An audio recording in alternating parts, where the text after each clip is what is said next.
Want to know how to make money? Want to learn about how to earn money from the stock market? New to the world of the share market? On this investment channel, you will get ideas about the stock market and investment.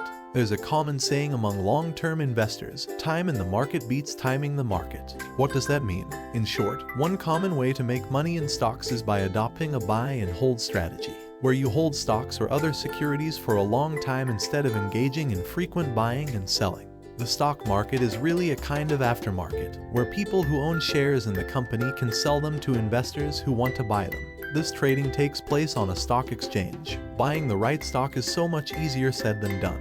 Anyone can see a stock that's performed well in the past, but anticipating the performance of a stock in the future is much more difficult. The hardest issue for most investors is stomaching a loss in their investments. And because the stock market can fluctuate, you will have losses occur from time to time. You'll have to steel yourself to handle these losses, or you'll be apt to buy high and sell low during a panic.